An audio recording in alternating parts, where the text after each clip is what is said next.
So this is it, the moment you've all been waiting for. The Nokia 5.4 against the Nokia 5.3.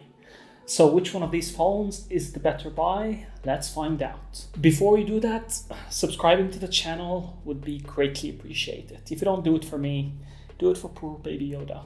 So let's start with the hardware of both devices. So the Nokia 5.4 comes with a glossy back as opposed to the matte finish found on the Nokia 5.3.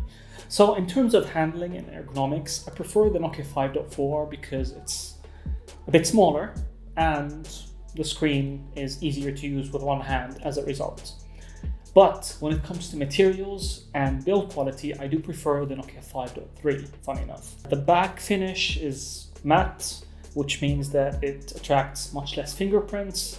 The frame of the device, while being also polymer plastic, still feels a bit more solid, and it just feels a bit more expensive in the hand. The 5.3 also has a notification light under the power button, which is really cool, and it's a missing feature on the newer 5.4. So if you care about that, you'll prefer the hardware of the 5.3. From a design point of view, I much prefer the newer 5.4. I mean, the glossy back is a fingerprint magnet, and that can drive me crazy, but it just looks so good. I mean, especially in this purple color, and you can also get it in the polar night blue, and both of them look really, really good, especially since the back has this nice textured finish. As for the screens, the 5.4 comes with a 6.39 inch HD Plus display, and both of them have an LCD display. The 5.3 comes with a slightly larger 6.5 inch display.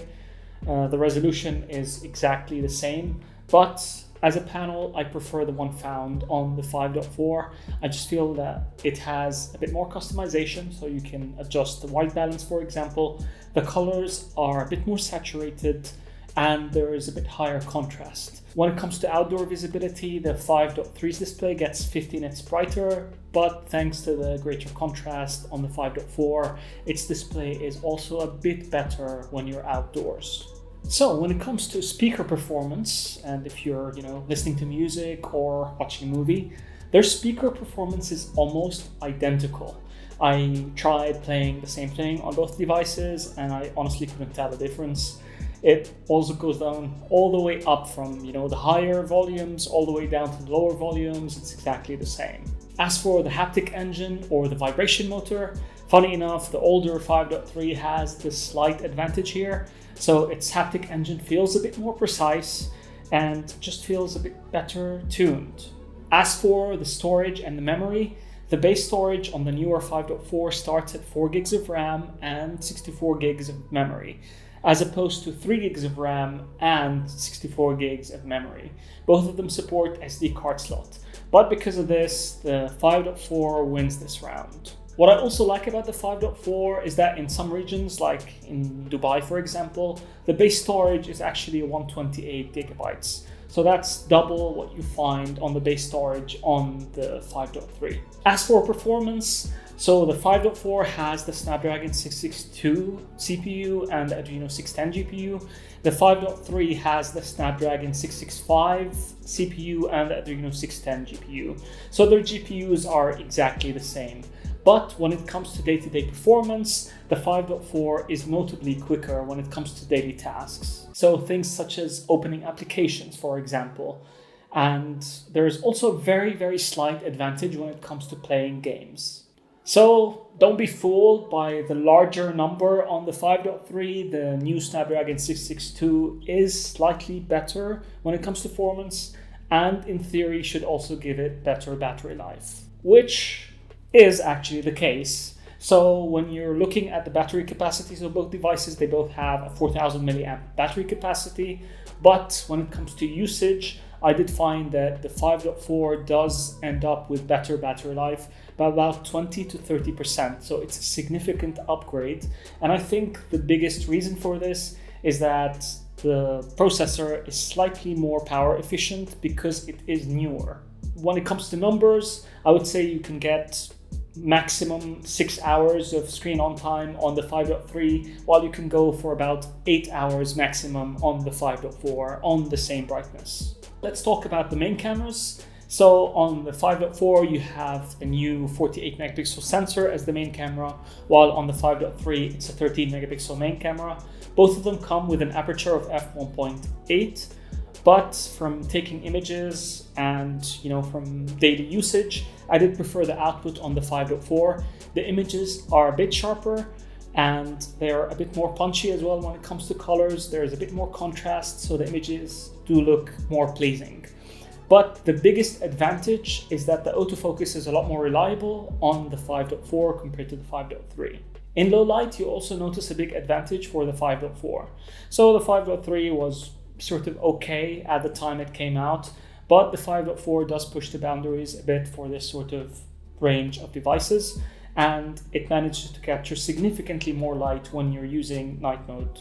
You also end up with pictures that manage to keep a lot more colors throughout the whole frame compared to the 5.3 in night mode. As for the selfie camera, I feel like there's also a slight advantage for the 5.4, which has a 16 megapixel front camera versus 8 megapixels on the 5.3.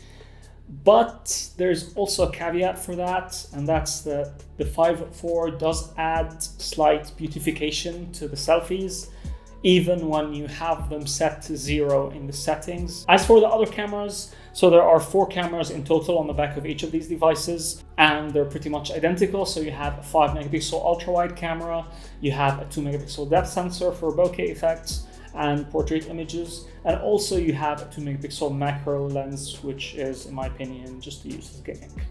Their quality is almost exactly identical, so exactly the same faults that were on the 5.3 are also present on the newer 5.4. Now let's talk about the video quality. So the 5.4 has been advertised for its video capabilities, and it does come with cinema mode, which I'm going to create a dedicated video for in the future. But it essentially means that you get more options to play around with, more manual and fine tuning for the video. And as a result, you do get more options, and in theory, you should be able to get a bit better video. The other advantage of the 5.4 is that it records Ozo audio, so the audio quality is notably better than the quite poor audio quality in videos of the 5.3. And you also get image stabilization in video, so the video is a lot more stable compared to the unstabilized video on the 5.3. But on the other hand, you are able to capture 4K video with the 5.3 compared to the 5.4, which maxes out at 1080p. Video quality, on the other hand, is quite similar. Both are just okay and quite poor in low light, sadly. Having said that, there is an advantage of the 5.3, which is that the autofocus in video is a bit more smooth, while the autofocus in the video of the 5.4 is a bit too jumpy. You can fix that a bit by going into cinema mode and adjusting the focus manually.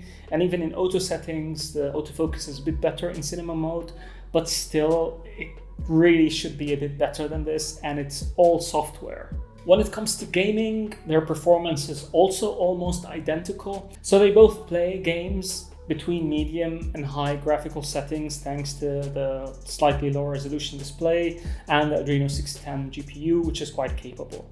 I did notice that the 5.4 does handle heat management a bit better than the 5.3, so that's quite good. So both phones have a fingerprint reader on the back, and the performance is quite similar, but there is a slight advantage when it comes to reliability on the newer 5.4, which reads my fingerprint a lot more accurately than the 5.3. When it comes to the software experience, both of them are running on stock Android as a part of the Android One program. Both of them come with Android 10 out of the box, and both are promised 2 years of updates and 3 years of security updates. So there's no advantage for one of them over the other. But because the 5.3 is a bit older and received more updates, its software is slightly more stable at the time of recording this video, where the 5.4 I feel requires maybe an update or two to get the performance smoother and to get the stability issues out of the way. So let's conclude over here. So you'll notice that in many aspects there is an advantage for the newer 5.4 compared to the 5.3.